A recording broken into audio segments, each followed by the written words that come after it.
everyone, welcome back to A Wild Approach. My name is Macy Lou, and today I'm going to be talking about my roadside garden bed. Now, this is what it looked like when we were working on it on Saturday, and this is the Eastern Red Cedar Gray Owl cultivars on the right that we've had for several years now. They've grown in and filled in wonderfully. Here is some mountain mint. It's specifically the clustered mountain mint, and there's the aromatic sumacs we're putting in. But we need to talk about what this used to look like.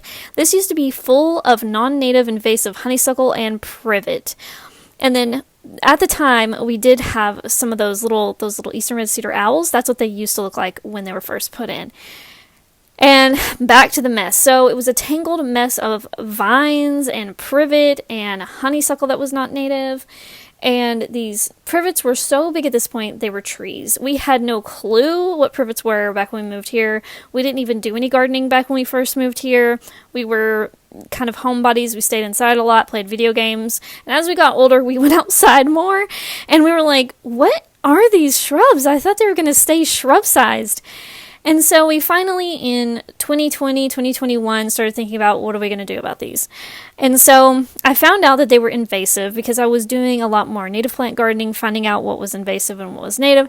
And we decided we're going to chop these back. So we chopped them back. We knew that they would resprout. And indeed, they resprouted after this huge chop back. And when they resprouted, this is what it looked like. You will see in just a moment. It was crazy. So this is the big chop back, but they resprouted from that, as they will do if you do not herbicide them. There you go on the left. That is them resprouting from those sprigs. Yeah, they grow fast. After that, we herbicided them after cutting them again, because you have to herbicide things exactly after you cut them back if you want them to actually die. And I think we had to do this a couple of times, and then after that, we had my brother-in-law come and help us dig holes to plant new plants. We put some clustered mountain mint in here. We put some purple lovegrass in here. We actually divided some of the purple lovegrass so that we can have more plants, something I like to do whenever the root system is conducive to doing so. You know, a fibrous root system like this is super easy to divide, so I highly suggest you do this if you can. And here's me planting some of those plants, clustered mountain mint, which we probably put those two close together now that I see them today. And yeah, after that, we asked permission to use some of my neighbor's wood chips, and they let us, so we put some wood chips all around all of this, and there's the clustered mountain mint name tag, which is beautifully written. Oh my gosh. And then my husband is there watering the plants. Here is the owl cultivar Eastern Red Cedars at the bottom, and then you can see the orange milkweed up on the fence, which is actually inside of the fence. You can see the arborvitaes inside the fence. You can see the wood chips to the left, and that butterfly weed is just beautiful. It's just gorgeous. I love how it peeks through the fence, and then you can see the wood chips and everything. I added some salvia and some blue stem. Now, there is a lot of just stuff growing all around the water utility area, and then there's the clustered mountain mint as it grew and flowered. Beautiful. Do you need a short, quick guide to get started in wildlife gardening? Well, turns out I've got just the thing. I just came out with a new free ebook just for you, and it's called A Wild Approach to Gardening 101. And it's available on my website today at macylou.com/shop.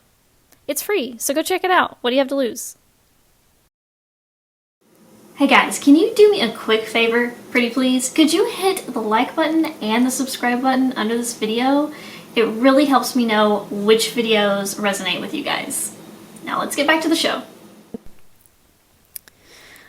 Alright, so this is what that little planting area looked like a little while later, maybe later in the year or whatever. And there are the Eastern Red Cedar Gray Owl cultivars again, and over there is the left side that doesn't really have anything going for it just yet. And then, boom, weeds just went wild. Morning Glory came in. Well, Morning Glory never really left. And just, boom, Morning Glory was growing all over everything. Weeds were popping up everywhere. Luckily, some of this stuff was native that was coming up, but there were a lot of non-natives. Like, there was this grass that was infiltrating my purple love grass, and it was really confusing for me because I was like, I don't understand where my purple love grass begins and where this invasive non-native grass ends. Like, I don't, because it was all just growing together, as you can see in this picture. And here's the seed head for the non-native grass. And it was just so annoying because, let me be honest with you guys, I do not like to come up here to this roadbed. I just don't. It is my least favorite place to be in my entire property because some people drive by here way too fast, and it's just, it's chaos. Some people are loud when they drive by, and I just don't enjoy it. Some people let their dogs poop up there and don't pick it up. It's just a pain in the butt to be up there, and it's really steep. It may not look super steep, but when you're working on it, it is actually extremely steep. So, hindsight is 2020. I kind of regret putting the clustered mountain mint and the purple lovegrass in this specific spot because I think it would have made more sense to put those up in the interior of the garden instead. There's the salvia coccinea, just going ham, but it's an annual, so it doesn't last forever. It was just kind of a cover crop I had with the blue stem until the blue stem did its thing.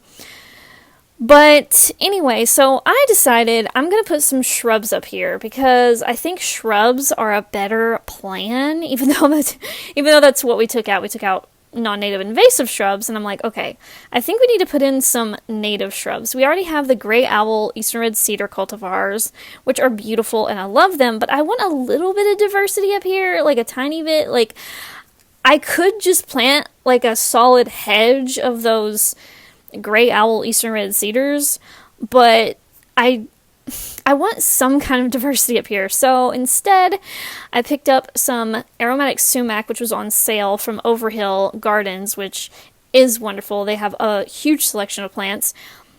These aromatic sumacs are gorgeous in the fall. Look at the color. They get very, very wide. So we are planting these very far apart from each other, but we are letting some of the things that are here stay. We pulled a lot of things out, even some native things we pulled out that just didn't fit the spot. And but we left things like blue mist flower and, you know, mostly just like blue mist flower and wood sorrel and the late boneset in the corner, because late boneset's tall, but it was in the corner, so we left it. But for the most part, we pulled a bunch of things out of here because the plan is to let the aromatic sumac take over. And I want, like, in the meantime, I want to plant short, drought-tolerant native plants up here around the aromatic sumac until the aromatic sumac can grow in.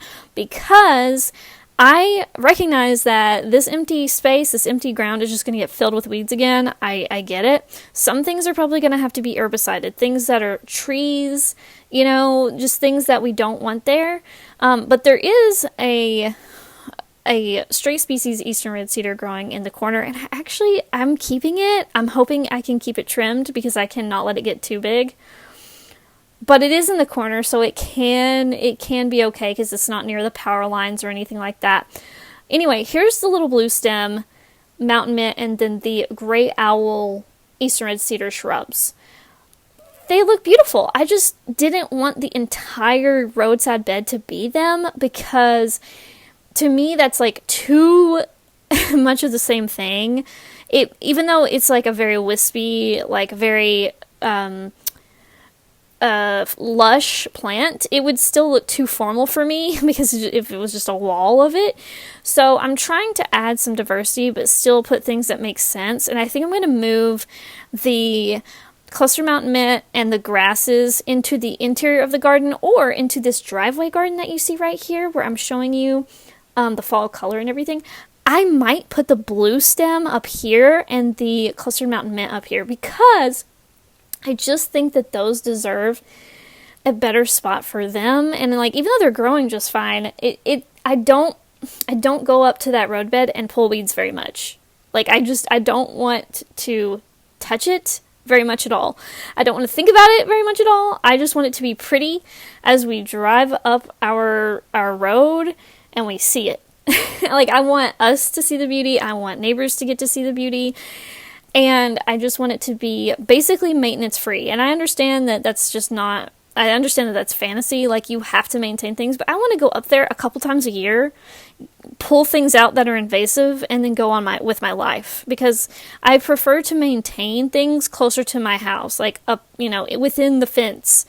I don't like to be outside my fence. I don't like to be exposed. I don't know if it's the introvert in me or if it's because I'm a woman and I don't want to be up there by myself pulling weeds right at the road with my back to the street. I just don't like that feeling. So take that with what you will. This cat is not our cat. It's just a cat that lives in the neighborhood. Most of the time, cats that live in the neighborhood are really skittish and we can scare them away. But these two kittens that just showed up are treating us like we're their owners for whatever reason. And I think they're doing that to pretty much everybody, because I've seen them go up to other people's doors and try to get in. They try to get into our house all the time. So I think they belong to somebody. They're way too friendly not to. And they're extremely friendly. I've even picked them up to move them before. And they like to jump in a hole when I'm trying to dig a hole for a plant. They like to jump in there and like sit in there. It's a whole thing. You have to move them. But anyway, they're not our cats, and we are going to probably have to fence our garden a lot better so that they can't get in as easily, because they just walk right through our fence the way our fence is made. But anyway, and then there's the fragrant sumac again before we planted it up front, and I just temporarily had it sitting in their pots near my back door because I just thought the colors were just so gorgeous. Of course, they would not fit there. These plants get extremely wide, you guys, so just keep that in mind. Think of them as a tall, shrubby ground cover, because usually, like anywhere that I see them, they get really, really wide. So keep that in mind if you plant them. They're beautiful for fall color. They get these little flowers in the spring, and I think they attract butterflies and bees, but do your own research. Anyway, guys, I hope you enjoyed this video. Hopefully there will be more progress on this garden to come, and leave a comment and let me know what you think down there, and I will see you in the next one. Thanks so much, guys. Brand new items are now available in the shop. Thanks so much to viewers like you for supporting the channel.